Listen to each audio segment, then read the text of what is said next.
Hello and welcome to the 18th lecture of our electrostatic discussion. Now in this lecture we will discuss about electric flux.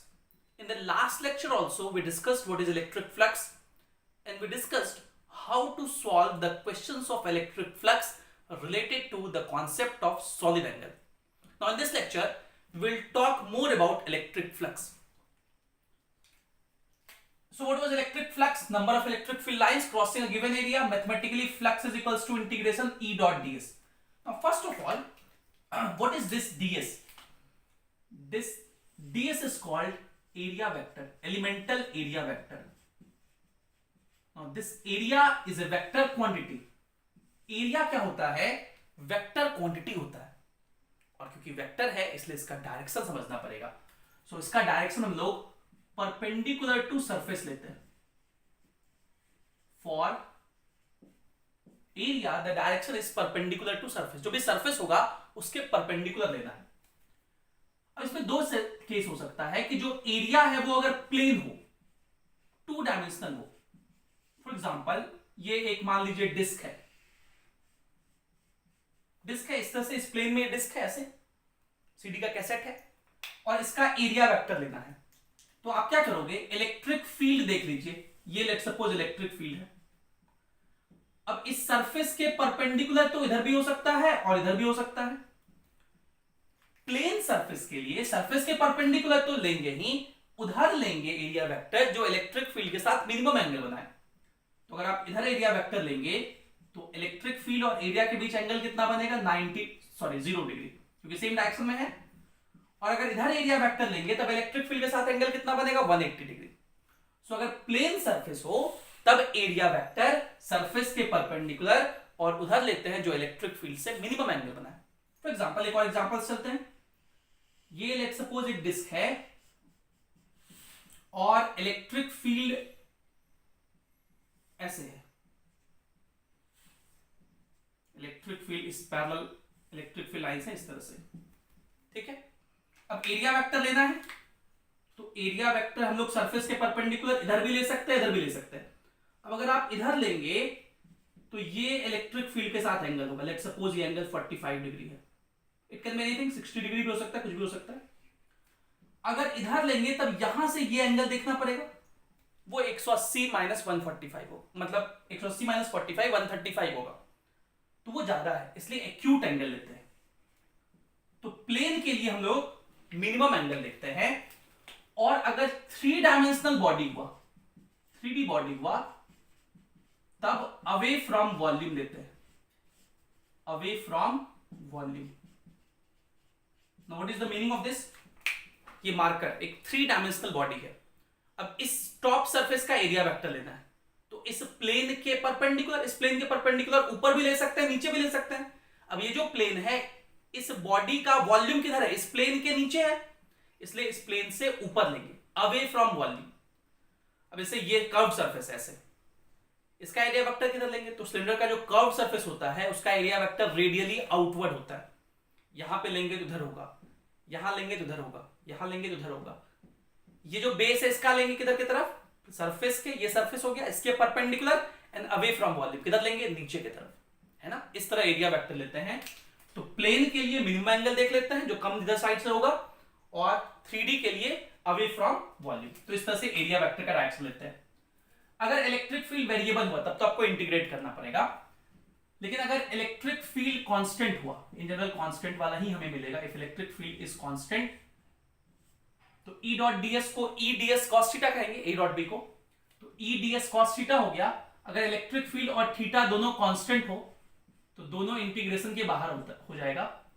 So phi is equals to E cos theta बाहर हो गया. बचा क्या? Integration ds, और ds का इंटीग्रेशन क्या हो जाएगा? S total surface area. So flux is equals to ES cos theta या ESA cos थीटा. एरिया को आप S से भी लिख सकते हैं, A से भी लिख सकते हैं, जिससे भी आपको लिखने का मन करे वो हो सकता है. फ्लक्स के बारे में हम लोग पिछले क्लास में लिख लिए थे. स्केलर क्वांटिटी है, SI यूनिट न्यूटन पर कूलम इलेक्ट्रिक फील्ड का इनटू एरिया का मीटर स्क्वायर. अब जैसे इस केस के लिए फ्लक्स अगर लिखना चाहें, ये रेडियस r है, इलेक्ट्रिक फील्ड कांस्टेंट है, तो इस केस के लिए फ्लक्स क्या लिखेंगे? इस वाले केस के लिए phi 1 क्या लिखेंगे? इसका इलेक्ट्रिक फील्ड E इंटू इसका area pi r square into angle कितना है 0 cos 0 1 होता है। अगर ये डिस्क का प्लेन हम ऐसे कर दें, एरिया वेक्टर ऊपर हो जाएगा। अगर डिस्क का प्लेन ऐसे कर दे तो एरिया वेक्टर ऊपर हो जाएगा, तब इलेक्ट्रिक फील्ड इधर ही हो तो एंगल 90 डिग्री बनेगा, तब cos 90 0 होगा, तब फ्लक्स 0 होगा। इस केस के लिए चले φ2 पूछे तो इलेक्ट्रिक फील्ड E है एरिया पाई आर स्क्वायर और cos 45 1/√2। ठीक है, इस तरह से लिखता है। अब एक टेक्निक है, ये टेक्निक इन जनरल आपको किसी बुक में मिलेगा नहीं। सिंगेज में इस पर 1-2 सवाल है। ठीक है, इन जनरल सिर्फ अभी तो सिंगेज में ही मिलता है और किसी बुक में नहीं मिलता है। ये टेक्निक क्या है इसको समझने का प्रयास करते हैं। ये टेक्निक आपको किसी बुक में लिखा हुआ नहीं मिलेगा, प्रोजेक्शन टेक्निक इसको बोलते हैं। ये टेक्निक क्या है इसको समझने का प्रयास कीजिए। ये इवॉल्व्ड कॉन्सेप्ट है। एक होता है इनैक्टेड, इनैक्टेड मतलब जो बुक्स में लिखा हुआ हो, और इवॉल्व्ड होता है जो जनरेशन बाय जनरेशन थोड़ा थोड़ा टीचर्स के माध्यम से वो आगे बढ़ा है। So this one is an evolved concept. Projection technique क्या है कि अगर कोई इलेक्ट्रिक फील्ड हो और वो यूनिफॉर्म हो, पहला कंडीशन कैसा इलेक्ट्रिक फील्ड हो, यूनिफॉर्म हो। कंडीशन नंबर 2, ये जो यूनिफॉर्म इलेक्ट्रिक फील्ड है इसके कारण फ्लक्स किसी 3 डायमेंशनल बॉडी से निकालना है, तो फ्लक्स जो होगा वो सीधा सीधा होगा इलेक्ट्रिक फील्ड E इंटू इसका projected area. Now what is the meaning of projected area? ये आपको हेमिस्फीयर दिखा है, दिस इज हेमिस्फीयर। अब इस हेमिस्फीयर को प्रोजेक्ट कीजिए। प्रोजेक्ट का मतलब कि इमेजिन कीजिए ये हेमिस्फीयर ऐसे कटोरा रखा हुआ है और यहां से टॉर्च बारिए, पूरा रूम को अंधेरा कर दीजिए। टॉर्च बारेंगे तो इस हेमिस्फीयर का सामने वाले वॉल पे शैडो बनेगा, और वॉल पे जो शैडो बनेगा वो एक 2 डायमेंशनल होगा। अब जरा सोच के देखो, अगर ये हेमिस्फीयर ऐसे है तो इसका शैडो कैसा दिखेगा? तो ऐसा दिखेगा, सेमी सर्कल वॉल पे। अगर वो इसी के बराबर साइज का हो तो उसे प्रोजेक्टेड एरिया कहेंगे। तो हेमिस्फीयर अगर ऐसा है, इधर से जिधर से इलेक्ट्रिक फील्ड आ रहा है उधर से प्रोजेक्ट करना आपको। आप इधर से प्रोजेक्ट करेंगे तो ये हेमिस्फीयर ऐसे प्रोजेक्ट होकर सीधा सीधा दिखेगा। कैसा दिखेगा? एक सेमी सर्कल दिखेगा। उस सेमी सर्कल का एरिया कितना होता है? पाई आर स्क्वायर बाय 2। तो अगर इस सरफेस से पूछा जाए कि बताइए कितना फ्लक्स आउट होगा, हम लोगों ने कॉन्सेप्ट लिखा था कि फ्लक्स इन को नेगेटिव लिखते हैं, फ्लक्स आउट को पॉजिटिव लिखते हैं। तो फ्लक्स आउट अगर पूछा जाए तो कितना लिखेंगे? Electric field into projected area. इसका प्रोजेक्टेड एरिया हम लोग समझ गए कि हेमिस्फीयर है, प्रोजेक्ट करेंगे तो सेमी सर्कल दिखेगा। उसका एरिया कितना होगा? पाई आर स्क्वायर बाय 2। तो फ्लक्स फाई आउट ये हो जाएगा। इन फ्लक्स पूछे तो निगेटिव लगा देंगे, खाली फाई इन इनकमिंग फ्लक्स निगेटिव लगा देंगे, टोटल फ्लक्स 0। यहां चलिए फिर से हेमिस्फीयर है, लेकिन अब हेमिस्फीयर को ऐसे दिखा रहे हैं, ऐसे कटोरा को सोचिए ऐसे दिखा रहे हैं। अब जब आप टॉर्च मारेंगे इधर से तो ये पूरा का पूरा सर्कल का शैडो आपको वहां दिखेगा। तो इस बार प्रोजेक्टेड एरिया क्या होगा? सर्कल का एरिया कितना होता है? पाई आर स्क्वायर। तो इस केस में ये जो इलेक्ट्रिक फील्ड लाइन ऐसे जा रहा है इस हेमिस्फीयर से, इस केस में फ्लक्स क्या होगा? Phi out electric field E into ये जो सर्कल है ये बेस पूरा का प्रोजेक्ट होगा पाई आर स्क्वायर। फ्लक्स क्या होगा? E into pi r square. Flux क्या होता है? E into projected area. बस जो प्रोजेक्टेड एरिया है वो लिख दीजिए। यहां चलिए ये इलेक्ट्रिक फील्ड है, ये कोन है, इस तरह से लिखा हुआ वर्टिकल कोन, रेडियस r है, हाइट h है। सोच के देखिए कैसा प्रोजेक्टेड एरिया होगा। कोन ऐसे है, यहां से प्रोजेक्ट करेंगे। जिसको इसको प्रोजेक्टेड एरिया ना समझ में आए, बहुत सिंपल सा है, रूम का लाइट ऑफ करके वैसा शेप का ऑब्जेक्ट लेके टॉर्च बार के उसका शैडो देख लेना। कोन है, कोन का जो प्रोजेक्टेड एरिया होगा वो एक ट्रायंगल होगा। कैसा होगा? ट्रायंगल। जिस ट्रायंगल का बेस ये पूरा के बराबर होगा 2r के बराबर, ये r है रेडियस तो 2r के बराबर, और हाइट h होगा। ट्रायंगल का एरिया कितना होता है? हाफ इंटू बेस, बेस हो गया 2r इंटू हाइट h, तो 2 कट गया, RH होगा प्रोजेक्टेड एरिया। तो फाई आउट कितना हो जाएगा? E इंटू RH, है ना। सिमिलरली यहां चलिए, ये अगर एक स्फेयर हो और स्फेयर को प्रोजेक्ट करें तो ये तो सिंपल, स्फेयर का गोला लोगे उसको प्रोजेक्ट करोगे तो क्या दिखेगा? Circle.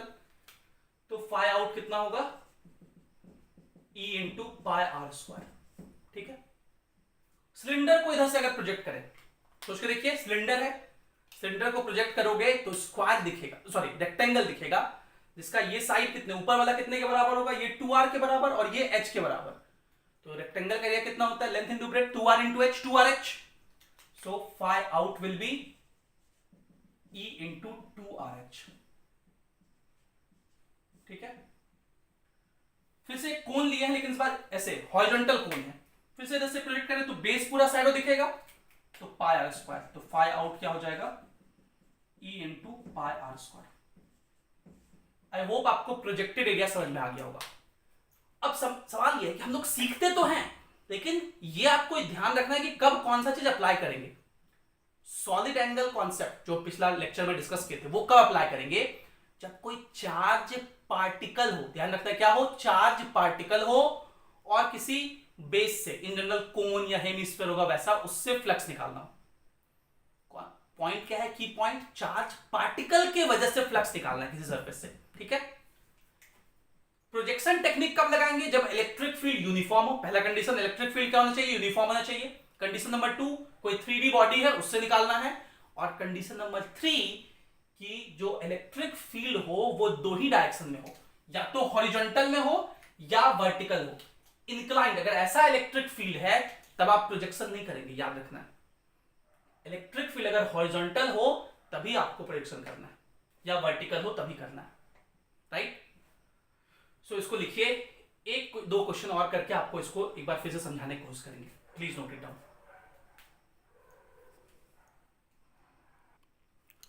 So let's discuss some more questions and I will try to explain how projection technique is used. Now in these two questions, the electric field lines are inclined. So we cannot use the projection technique for inclined electric field. Inclined के लिए projection technique का इस्तेमाल नहीं कर सकते। So what I will do, ये जो electric field line ऐसे है, इसको हम लोग दो component में break कर लेंगे। ये जो electric field ऐसे है, इसको एक horizontal component, दूसरा vertical component में break कर लेंगे। चलिए करते हैं। ये वाला हॉरिजॉन्टल लाइन हो गया, तो ये एंगल थीटा है, ये भी थीटा होगा बाय सिमेट्री। ये 90 हो गया, तो ये 90 माइनस थीटा होगा। ये 90, तो ये थीटा हो जाएगा। ये दिया हुआ ये 90 है, तो इस E का इधर की तरफ कॉम्पोनेंट हो गया E cos थीटा, और नीचे की तरफ हो गया E sin थीटा। आप दोनों डायरेक्शन में प्रोजेक्ट करेंगे। पहला आप ऐसे प्रोजेक्ट करेंगे, तो जब आप ऐसे प्रोजेक्ट करेंगे तो ये जो प्रोजेक्टेड एरिया होगा वो ट्रायंगल दिखेगा। भाई कोन है ना, कोन को इधर से प्रोजेक्ट करोगे तो ये प्रोजेक्टेड एरिया ट्रायंगल दिखेगा। कितना, जिसका बेस 2r हो और हाइट h हो, तो एरिया कितना होगा 1/2 base, half into base into height, तो हाफ इंटू बेस हो गया 2r इंटू h, RH। तो फ्लक्स कितना होगा, E cos theta, phi out लिख रहे हैं, इधर वाले इलेक्ट्रिक फील्ड तो E cos थीटा है, इंटू प्रोजेक्टेड एरिया पाई नहीं, 1/2 इंटू बेस हो गया 2r इंटू h, तो RH। अब बताओ इसमें आई कैप लिखेंगे नहीं लिखेंगे, नहीं लिखेंगे। फ्लक्स एक स्केलर क्वांटिटी है, उसका डायरेक्शन थोड़ी होता है। तो इतना हो गया। अब ये वर्टिकल वाला कितना है, E sin थीटा, वर्टिकल में प्रोजेक्ट कीजिए। वर्टिकल में प्रोजेक्ट करते वक्त ध्यान रखना है कि इलेक्ट्रिक फील्ड इतना ही रीजन में है, तो जब इसका वर्टिकल कंपाउंड लेंगे तो सिर्फ आधा ही प्रोजेक्ट होगा ऐसे। तो जब आधा प्रोजेक्ट होगा तो बस इतना ही पार्ट प्रोजेक्ट होगा। अब इतना पूरा प्रोजेक्ट होता तो सर्कल दिखता है, पूरा बेस। इतना प्रोजेक्ट होगा तो यहां से यहां तक क्या दिखेगा, हाफ सर्कल। एरिया कितना होगा, पाई आर स्क्वायर बाय 2। तो फ्लक्स कितना लिखेंगे, E sin theta into pi r square by 2। Flux तो स्केलर क्वांटिटी, नंबर होता है, डायरेक्टली ऐड कर देंगे। तो इनमें से E इंटू आर बाहर आ गया, H cos theta plus pi r by 2 sine theta. ये हम लोग का फाई आउट हो जाएगा। बिल्कुल ऐसा ही क्वेश्चन मैंने एक स्फेयर के लिए दिया है। ये स्फेयर है, इसका रेडियस r है, और ये 3/4 ऑफ स्फेयर है, 3/4 ऑफ स्फेयर। इसमें भी आपको फ्लक्स आउट निकालना है। तो फिर से भाई इलेक्ट्रिक फील्ड ऐसे है, इंक्लाइंड है, ये एंगल 45 डिग्री है। दो डायरेक्शन ले लेंगे, कंपाउंड ले लेंगे इलेक्ट्रिक फील्ड का। एक कंपाउंड जो इधर की तरफ होगा E cos 45 ऊपर की तरफ, तो इसको जब इधर से प्रोजेक्ट करेंगे, देखिए इलेक्ट्रिक फील्ड इतना ही दूर में है, जब ये वाला प्रोजेक्शन होगा तो इतना ही पार्ट का एरिया दिखेगा ऊपर, इतना ही पार्ट का एरिया दिखेगा। ये कितना एरिया है, देखिए ये एरिया जो देखिएगा यहां से यहां तक, ये कितना होगा, तो पूरा तो सर्कल है, ये कितना होगा, semi circle, pi r square by 2। तो फ्लक्स कितना हो जाएगा, E into pi r square by 2। ठीक है, इलेक्ट्रिक फील्ड कितना है, E/√2, क्योंकि E का वर्टिकल कंपाउंड हो गया E cos 45, तो E/√2 इंटू ये एरिया कितना हो गया, πr²/2। सिमिलरली हॉरिजॉन्टल कंपाउंड में E/√2 हो जाएगा, क्योंकि E sin 45 भी उतना ही होता है। इधर करेंगे प्रोजेक्ट तो इतना एरिया प्रोजेक्ट होगा, फिर से πr²/2, तो फिर से electric field E/√2 into πr²/2, ये फ्लक्स, तो ये हो जाएगा टोटल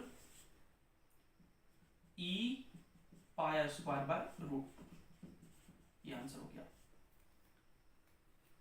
तो जितना हम लोग इलेक्ट्रिक फील्ड और इलेक्ट्रिक फील्ड लाइंस में पढ़े, उसमें जेईई मेंस और नीट के क्वेश्चन कर लेते हैं। ये जेईई मेंस का क्वेश्चन है, अगले स्लाइड में हम लोग नीट का क्वेश्चन करेंगे, भी रिसेंट में आया हुआ। ये जेईई मेंस 2014 या 15 में आया था, आई एम नॉट श्योर, 14 या 15 दोनों में से एक साल किसी में आया था। ये 4 दिए हुए हैं, आपको बताना है कि कौन सा correct representation of electric field lines है। जितनी बातें हम लोगों ने पढ़ी है उसी बात को सोच करके निकालना है। ये मेटलिक स्फेयर था, एक बात और दिया होता है, क्या था, मेटलिक स्फेयर था, मेटलिक था। तो मेटल कंडक्टर में मैंने बताया था कि इलेक्ट्रिक फील्ड लाइंस उसके सरफेस के परपेंडिकुलर होता है, बस इतना बताया था। पॉजिटिव से निकलता है, नेगेटिव पे टर्मिनेट करता है, ये तो सही है, लेकिन ये भी मैंने आपको कहा था कि पॉजिटिव से निकल के नेगेटिव पे टर्मिनेट कर रहा है, तो डोंट यू थिंक यहां पे तो पॉजिटिव में आया हुआ दिखा हुआ है, तो ये तो ऐसे ही गलत हो गया। दूसरा कि ये जो पॉजिटिव पे यहां से निकला, ये इन्फिनिटी तक थोड़ी जाएगा, ये पॉजिटिव से निकला तो बगल में नेगेटिव है, तुरंत यहीं टर्मिनेट नहीं कर जाएगा, इसलिए ये तो गलत हो गया। यहां देखिए पॉजिटिव से निकला है, नेगेटिव पे टर्मिनेट कर रहा है, लेकिन डोंट यू थिंक ये जो पॉजिटिव से निकला, इतना दूर जाके नेगेटिव पे टर्मिनेट करने की क्या जरूरत है, पॉजिटिव से निकलेगा तो तुरंत नेगेटिव पे टर्मिनेट कर जाएगा। दूसरी बात, इलेक्ट्रिक फील्ड लाइन सरफेस के परपेंडिकुलर होता है, ये लाइन मुझे सरफेस के परपेंडिकुलर नहीं दिख रहा है, जैसे यहां से निकलेगा तो वो रेडियली कुछ ऐसे निकलता होना चाहिए, तभी स्फेयर का जो परपेंडिकुलर होता है वो रेडियल लाइन होता है ऐसे, तो रेडियली निकलता होना चाहिए था, तो ये भी गलत हो गया। यहां चलिए बिल्कुल यही ऐसा ही होना चाहिए था, देखिए रेडियली निकलता हुआ है ना, तो ये बिल्कुल ऐसा ही है, लेकिन आपको इन बिटवीन द लाइंस देखना है, कभी भी थोड़ा आपको सब सही लगेगा, बिल्कुल ये सही लग रहा है, देखिए पॉजिटिव से निकल के नेगेटिव पे जा रहा है, लेकिन देखिए यहां एक गलती दिखा दिया है, निगेटिव से निकलता हुआ दिखा दिया ना, निगेटिव पे तो पहुंचेगा ना। अब यहां देखिए पॉजिटिव से निकला, नेगेटिव पे टर्मिनेट किया, पॉजिटिव से निकला, नेगेटिव पे टर्मिनेट किया, बिल्कुल रेडियली है इस तरह से, ठीक है ये सब।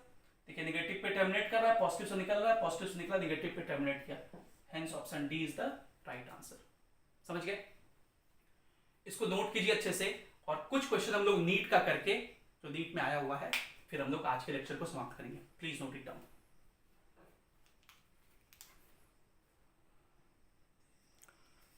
तो नीट 2018 में 4 क्वेश्चन टोटल इलेक्ट्रोस्टैटिक्स से थे, जिसमें कि 2 क्वेश्चन इलेक्ट्रिक फील्ड से था।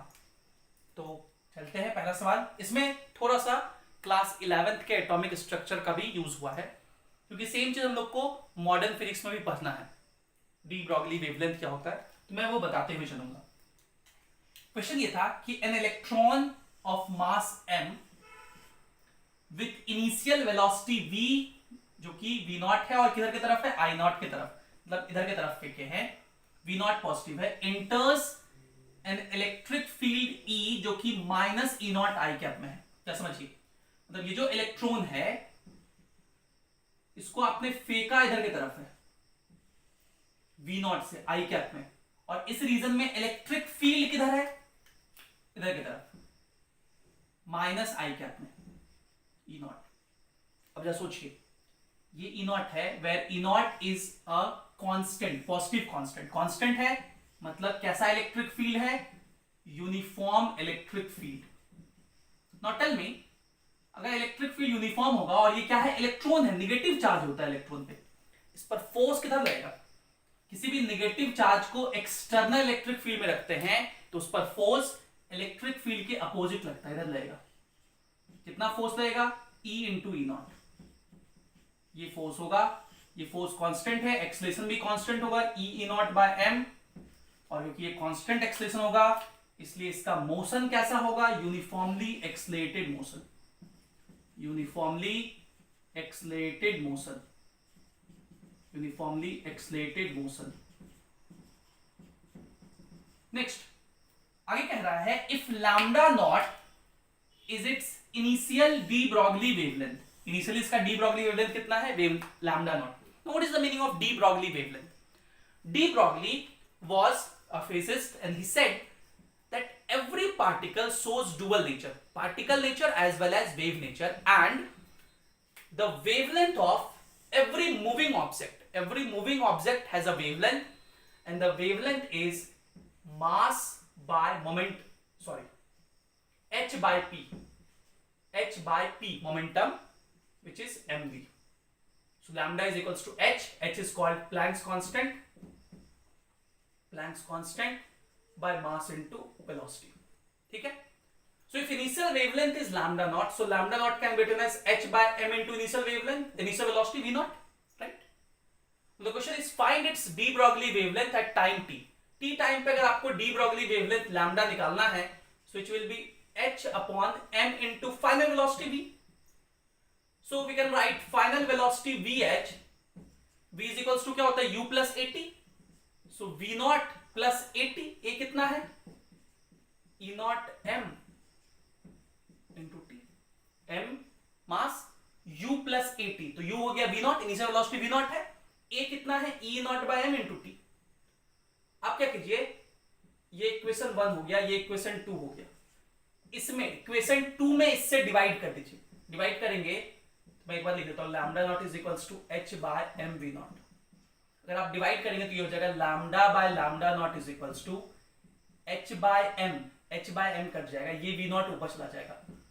सो v nought upon v nought plus e nought by m into t. अब जो आंसर है वो लैम्डा नॉट के फॉर्म में, इसको उधर भेजिए और v नॉट को नीचे भेज दीजिए.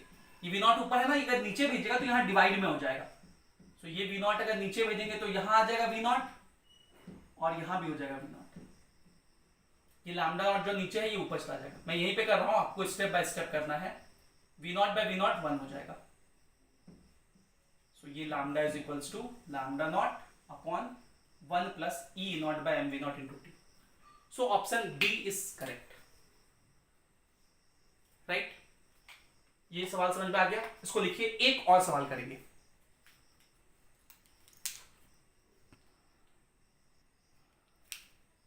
अब देखिए, ये जो क्वेश्चन है, इस क्वेश्चन में काइनेमेटिक्स का भी कॉन्सेप्ट इन्वॉल्व है. एवरेज वेलोसिटी क्या होता है, एवरेज स्पीड क्या होता है, डिस्टेंस क्या होता है, डिस्प्लेसमेंट क्या होता है, उसको इन्वॉल्व करके इस क्वेश्चन को बनाया गया है. So I will try to discuss everything and let's solve this question. The question says there is a toy car with charge q. एक टॉय कार है, इसका चार्ज कितना q है, moves on a frictionless horizontal plane. एक horizontal plane है, हम लोग बना लेते हैं, ये हॉरिजॉन्टल प्लेन हो गया. So this is our horizontal plane and this plane is frictionless, मतलब कोई फ्रिक्शन नहीं लगेगा. और हॉरिजॉन्टल प्लेन का मतलब कि जो टॉय कार है, इस पर जो वेट mg लगेगा, नीचे लगेगा, नॉर्मल ऊपर लगेगा, दोनों एक दूसरे को बैलेंस कर लेगा. इसका चार्ज q है. Under the influence of uniform electric field E, electric field इस रीजन में है, E किधर की तरफ है वो नहीं पता. Due to the force QE, force लग रहा है QE, its velocity increases from 0 to 6 metre पर सेकंड. तो अब इस बात है क्योंकि हॉरिजॉन्टल एक्स में चल रहा है और वेलोसिटी इंक्रीज कर रहा है. पहले तो भाई रुका हुआ था, 0 था, लेकिन इंक्रीज कर रहा है, इसका मतलब इस पर फोर्स इधर ही की तरफ लग रहा होगा, QE. नाउ टेल मी, ये जो QE है वो कांस्टेंट फोर्स है कि variable? So since E is uniform then this force is constant. अगर फोर्स कांस्टेंट है तो एक्सेलरेशन भी कांस्टेंट होगा, और अगर एक्सेलरेशन कांस्टेंट है इसका मतलब ये कैसा मोशन होगा? Uniformly accelerated motion. Uniformly accelerated motion. इसमें बहुत ज्यादा पॉइंट नहीं है इलेक्ट्रोस्टैटिक्स का, बस यही पॉइंट है क्योंकि फोर्स कांस्टेंट होगा, इसलिए कैसा मोशन होगा? Uniformly accelerated. इनिशियल वेलोसिटी 0 है और कह रहा है कि 1 सेकंड के बाद, देखिए, फ्रॉम 0 टू 6 मीटर पर सेकंड इन 1 सेकंड, मतलब यहां से यहां तक आने में कितना टाइम लगा इसको? 1 second. t is equals to कितना है? 1 सेकंड. फाइनल वेलोसिटी कितना हो गया? 6 मीटर पर second. So we can find acceleration. a is equals to v minus u by t, तो 6 मीटर पर सेकंड स्क्वायर, और अभी भी इसका वेलोसिटी कितना है यहाँ पे? 6 मीटर पर सेकंड है. आगे चलते हैं. At that instant electric field is reversed.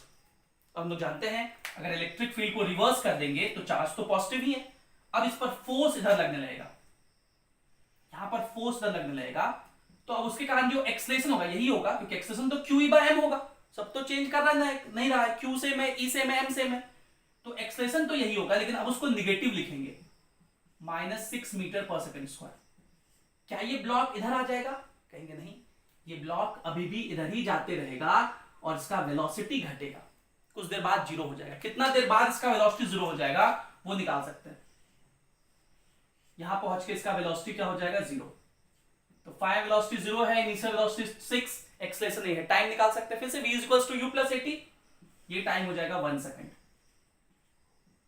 Obvious बात है, 0 से 6 जाने में 1 सेकंड लगा, एक्सलेशन तो सेम है, तो 6 से 0 आने में भी 1 ही सेकंड लगेगा। अभी भी फोर्स इधर ही लग रहा है, तो अभी भी एक्सलेशन इधर ही की तरफ है, 6 मीटर पर सेकंड स्क्वायर का एक्सलेशन। अब इसका इनिशियल वेलोसिटी 0 है, एक्सलेशन अगर इधर की तरफ 6 मीटर पर सेकंड स्क्वायर प्रोवाइड करेंगे तो अगले 1 सेकंड में फिर से यहां आ जाएगा।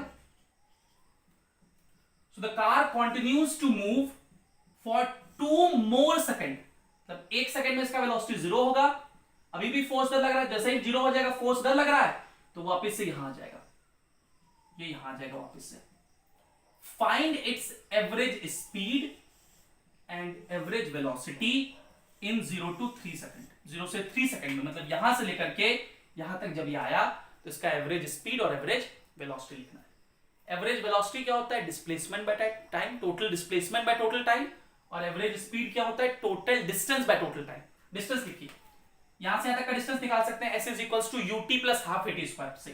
तो u0 है ut, तो ut 0 हो गया, ½ at², a कितना है? 6 × t² 1, तो ये हो गया 3 मीटर, मतलब ये डिस्टेंस 3 मीटर है, ये भी 3 मीटर होगा। सो टोटल डिस्टेंस कितना है? टोटल डिस्टेंस कितना कवर किया इसने? डिस्टेंस तो 3 3 6 3 9 9 मीटर। टाइम कितना लगा? 3 सेकंड। तो एवरेज स्पीड कितना हो जाएगा? एवरेज स्पीड होता है total distance by total time, तो 3 मीटर पर सेकंड। अब अगर टोटल डिस्प्लेसमेंट पूछे तो डिस्प्लेसमेंट क्या होता है? टोटल डिस्प्लेसमेंट होता है इनिशियल से फाइनल को मिलाने वाला लाइन, तो इनिशियली यहां था, फाइनली यहां है, तो ये डिस्टेंस कितना है? 3, तो टोटल डिस्प्लेसमेंट कितना है? 3 मीटर पर सेकंड। तो एवरेज वेलोसिटी कितना हो जाएगा? टोटल डिस्प्लेसमेंट जो कि 3 है बाय टाइम 3, 1 मीटर पर second, right. So I hope आपको ये पूरा समझ में आ गया होगा। And this concludes our comprehensive discussion on electric field. Electric field में जितनी भी बातें डिस्कस करनी थी वो खत्म हो गया। पहला पार्ट था इलेक्ट्रोस्टैटिक्स का Coulomb's law, the second part was electric field. Now in the next lecture we'll start with electric potential and potential energy. That is the third part of electrostatic discussion. Okay, so this is it for the day. Thank you for being with us. Have a great day.